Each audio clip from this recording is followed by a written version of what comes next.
Hello students, मैं विष्णु गुप्ता आपका फिर से स्वागत करता हूं आपके अपने यूट्यूब चैनल केम प्लस में। और आज हम आपके लिए लेके आए हैं एन फैक्टर। तो देखो एन फैक्टर क्या होता है ये हम सीखेंगे। एन फैक्टर का पहले मैं आपको बता दूं उपयोग फेराडे का जो फर्स्ट लॉ था उसमें जो मैथमेटिकल फॉर्मूला आया था उसमें एन फैक्टर की अपने को नीड पड़ी थी। तो देखो एन फैक्टर क्या होता है, तो हम क्या कहते हैं, number of electron gain and lost during the formation of 1 mole of substance. 1 मोल पदार्थ के निर्माण के लिए हमें कितने इलेक्ट्रॉन ग्रहण करने अथवा त्यागे जाते हैं वही उसका क्या कहलाता है, एन फैक्टर कहलाता है। मतलब मैं कहता हूं कि कोई रिएक्शन होती है उसमें, जैसे मैं कहता हूं यहाँ पे Fe+2 है और ये Fe में कन्वर्ट होता है, तो हम कहेंगे कि कितने आयन इलेक्ट्रॉन गेन करके आए हैं, तो हम कहेंगे 2 इलेक्ट्रॉन्स को ये क्या करके आया है, गेन करके आया है। तो हम कहेंगे 2 इलेक्ट्रॉन को गेन किया है, इसलिए हम इसको हम क्या कहेंगे कि इसका एन फैक्टर कितना आया, इसका एन फैक्टर आया 2। ठीक है, तो हम एन फैक्टर की डेफिनेशन क्या दे सकते हैं, तो देखो एन फैक्टर की डेफिनेशन क्या देंगे, तो देखो मैं लिख रहा हूं वो एन फैक्टर की डेफिनेशन लिखिए आप। तो देखो एन फैक्टर क्या है, number of electron gain and lost of during the formation of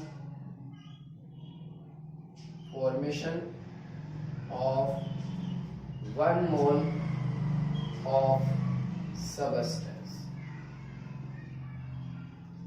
1 मोल पदार्थ के निर्माण के लिए हमें कितने, 1 मोल पदार्थ के निर्माण के लिए कितने इलेक्ट्रॉन ग्रहण किए जाते हैं अथवा त्यागे जाते हैं, वो उसका क्या कहलाता है, एन फैक्टर कहलाता है। जैसे मैं ये एग्जांपल देता हूं वो आप एग्जांपल करें और फिर उसके एन फैक्टर हम मेजर करते हैं।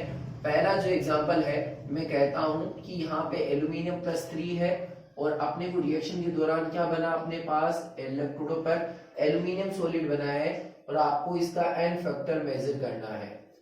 ठीक है, तो मैं आपको यहाँ पे कई एग्जांपल लिख देता हूँ। पहले Mn+7 दे दिया मैंने और यहाँ पे मैंने कह दिया मैग्नीज बन गया +2 बन गया, यहाँ पे मैग्नीज +2 दे दूं और यहाँ पे मैं कह देता हूँ मैग्नीज बन चुका है सॉलिड। ये कई एग्जांपल दे रहा हूँ जिसको हम समझ सके। फिर मैंने कह दिया कि ये वाटर है और यहाँ से ऑक्सीजन गैस निकल गई। ठीक है, और वाटर से हो सकता है कि हाइड्रोजन गैस भी निकल जाए। ठीक है, तो ये भी हो सकता है और इनके लिए हम एन फैक्टर मेजर करेंगे। देखो पहले सबसे पहले बात करते हैं इसके लिए एन फैक्टर का मान कितना होगा। तो देखो एल्यूमिनियम +3 से क्या बना है, एल्यूमिनियम सॉलिड बना है, तो हम कहेंगे कि यहाँ पे +3 चार्ज है और यहाँ पे भाई कोई चार्ज नहीं है, तो हम कहेंगे कि 3 से 0 चार्ज पे आएगा, तो हम मतलब ये न्यूट्रल में कन्वर्ट होगा, तो ये कितने इलेक्ट्रॉन ग्रहण करके आएगा, 3 इलेक्ट्रॉन ग्रहण करके आएगा। मतलब 3 इलेक्ट्रॉन ग्रहण करेगा तो ये किस में चेंज जाएगा, एल्यूमिनियम में। तो इसका एन फैक्टर कितना आएगा, हम कहेंगे एन फैक्टर का मान होगा 3। अब देखो यहाँ पे मैग्नीज +7 लिखा हुआ है और यहाँ पे मैग्नीज +2 लिखा हुआ है, तो हम कहेंगे इसका एन फैक्टर का मान कितना होगा। देखो +7 से ये +2 में कन्वर्ट हो रहा है, मतलब ये 5 इलेक्ट्रॉन क्या कर रहा है, गेन कर रहा है। 5 इलेक्ट्रॉन क्या कर रहा है, गेन कर रहा है। तो 5 इलेक्ट्रॉन अगर गेन करेगा, ग्रहण करेगा, तो इसका एन फैक्टर का मान कितना होगा, 5, क्योंकि डेफिनेशन यही थी एन फैक्टर की, कितने इलेक्ट्रॉन ग्रहण करता है या त्यागता है वो इसका एन फैक्टर कहलाता है आयन का। तो देखो यहाँ पे मैग्नीज +2 है और यहाँ पे मैग्नीज बना है, तो ये कितने इलेक्ट्रॉन ग्रहण किया है मैग्नीज में कन्वर्ट होने के लिए, हम कहेंगे कि ये 2 इलेक्ट्रॉन क्या करता है, गेन करता है और मैग्नीज में कन्वर्ट हो जाता है। अब देखो H2O से क्या बना है, यहाँ पे ऑक्सीजन बना है, तो आप इसके लिए एन फैक्टर का मान कितना लिखेंगे, तो हम कहेंगे कि यहाँ पे आप देखोगे H2 को अगर हम ऐसे बनाए, देखो तो हमें ज्यादा आसानी से समझ में आएगा।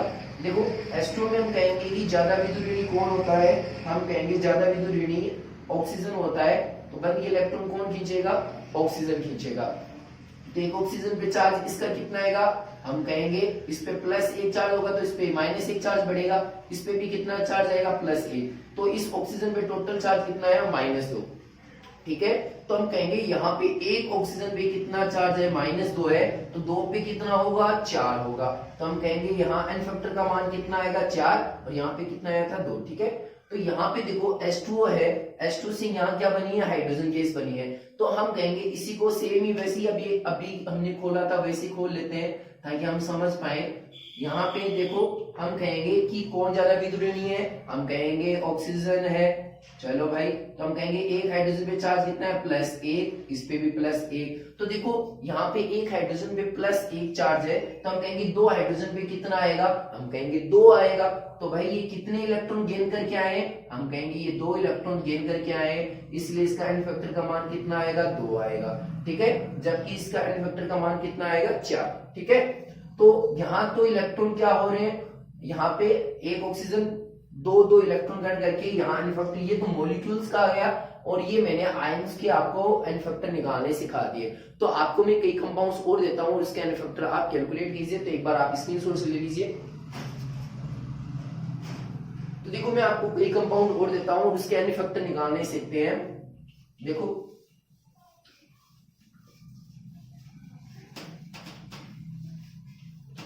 उनके एन फैक्टर कैसे निकालेंगे, तो मैं आपको कई एग्जांपल दे देता हूं। जैसे मैं कहता हूं आपको, यहाँ पे आपको Al2O3 दे दिया मैंने, और कह दिया यहाँ पे आपके पास एल्यूमिनियम बना है, और फिर दूसरा जो एग्जांपल दे रहा हूं उसमें मैंने कह दिया आपके पास MnO4 माइनस है, और मैंने कह दिया यहाँ पे आपके पास मैग्नीज बना है। आपके पास थर्ड एग्जांपल दे रहा हूं मैं, यहाँ पे आपके पास हम कहते हैं Cr2O7 है और -2 है। तो आपको बताना है यहाँ पे जो क्रोमियम बनेगा उसके लिए एन फैक्टर का मान कितना होगा। फोर्थ में एग्जांपल दे रहा हूं, अगर मैं कहता हूं यहाँ पे आपके पास NH3 है और यहाँ आपके पास क्या बन गया, N2 गैस बन गई, तो इसके लिए एन फैक्टर का मान कितना होगा। अगर पांचों एग्जांपल देता हूं और मैं कहता हूं कि आपके पास अगर ये कंडीशन है, नाइट्रोबेंजीन है, और आपको क्या बनाना है, एनिलीन अपने पास बना है इलेक्ट्रोलाइसिस के दौरान, तो इसका एन फैक्टर का मान कितना होगा यह आपको मेजर करना है। तो एन फैक्टर कैसे निकालेंगे, देखो इसके लिए एन फैक्टर कैसे निकालेंगे, तो देखो Al2O3 में आप देखेंगे कि एक ऑक्सीजन पे चार्ज कितना होता है, -2 होता है, तो 3 पे कितना होगा, -2 × 3 = कितना आएगा, -6। तो हम कहेंगे कि इस ऑक्सीजन पे चार्ज कितना है, -6 है, मतलब इन तीनों ऑक्सीजन को मिलाकर कितना हुआ, -6। तो इस पे कितना चार्ज आएगा, 2 एल्यूमिनियम पे चार्ज कितना आएगा, हम कहेंगे 2 एल्यूमिनियम पे चार्ज आएगा +6, कितना आएगा, +6। तो एक एल्यूमिनियम पे कितने आने वाला है, +3। मतलब हम कह सकते हैं कि अपनी रिएक्शन के इस रिएक्शन के अंदर एल्यूमिनियम +3 है, वो किस में कन्वर्ट हो रहा है, एल्यूमिनियम सॉलिड में कन्वर्ट हो रहा है। तो ये कितने इलेक्ट्रॉन ग्रहण करके आएगा, हम कहेंगे 3 इलेक्ट्रॉन, इसलिए इसका एन फैक्टर का मान कितना आएगा, 3 आएगा। ठीक है, मतलब Al+3 से एल्यूमिनियम कन्वर्ट हो रहा है। ये बात अपने को समझ में आ चुकी है। अब बात करते हैं MnO4 की। तो देखें MnO4 में हम क्या कहेंगे कि यहाँ पे एक ऑक्सीजन पे चार्ज कितना होता है, -2, तो 4 पे कितना होगा, -8।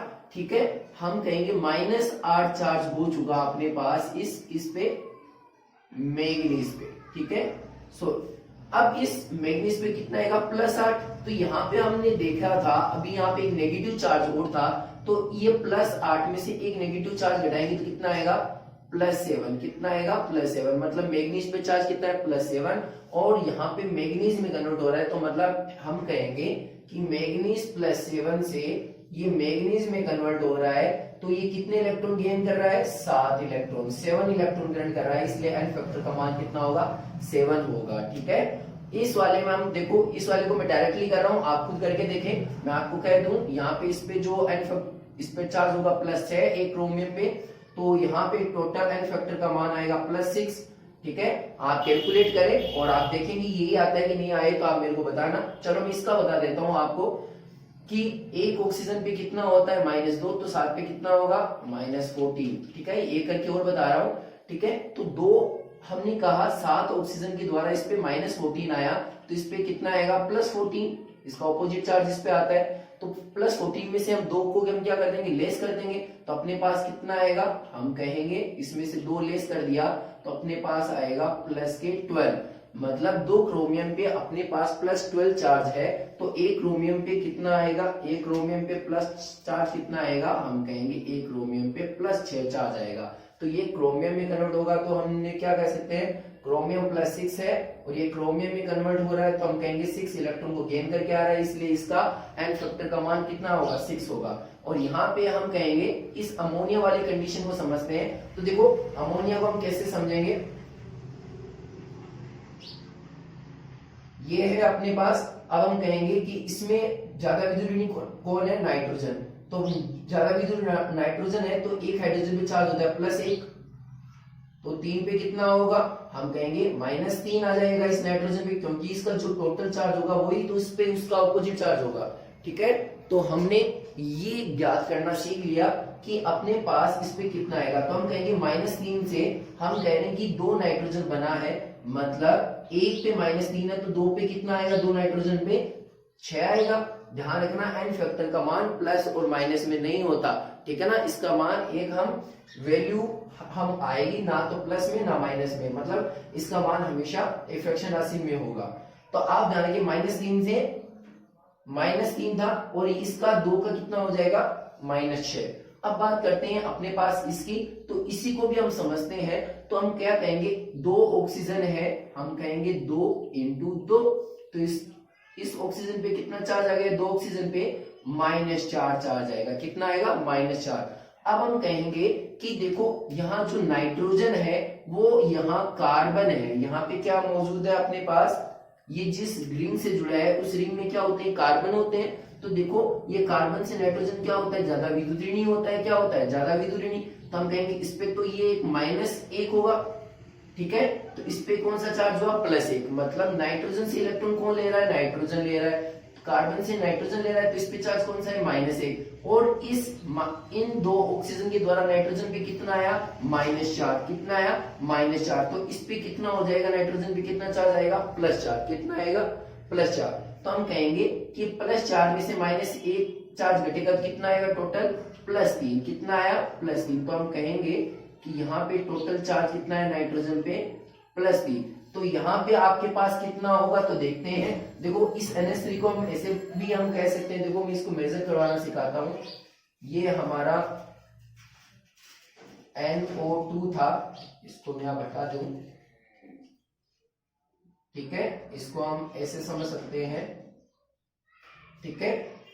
तो देखो इनमें हमने कहा था एक ऑक्सीजन पे -2, इस पे भी -2, और इस पे ये क्या होता है, इससे ये खींचता है, ठीक है, ये तो इधर खींच रहे हैं, ये इधर खींच रहे हैं, तो हम कहेंगे इस पे तो टोटल इनके -2 के दौरान कितना आया, -4, और इसका एक क्या आ रहा है, इसके पास आ रहा है, तो इस पे टोटल चार्ज कितना आ रहा था, +3, ठीक है। अब इससे क्या बना है, अमोनिया, तो अमोनिया को आप ऐसे एनिलीन बना है, तो एनिलीन को हम कैसे दिखाएंगे, ऐसे, तो देखो इसमें भी नाइट्रोजन ज्यादा विद्युत ऋणी है कार्बन से, तो ये इधर मतलब तीनों से ये खींचेगा, तो इस पर टोटल चार्ज कितना आएगा, -3, कितना आएगा, -3, तो हम कहेंगे एक तो हाइड्रोजन से भी खींच रहा है, हाइड्रोजन का +1 चार्ज होता है, इस पे भी +1, इस पे भी कितना है, +1, तो टोटल इस पे कितना आएगा, -3। ये बात हमारी सोल्व हो चुकी है, तो हम कहेंगे +3 से -3 की तरफ जाते हैं तो कितना आएगा, +3 से हम कहेंगे 2 1 0, फिर -1 -2 और -3, तो टोटल आएगा एन फैक्टर का मान 6, कितना आएगा, 6। तो ये बात हमने एन फैक्टर कैलकुलेट करना सीख लिया है, और अब नेक्स्ट वीडियो के अंदर हम बात करेंगे फेराडे के सेकंड लॉ की। Thank you so much.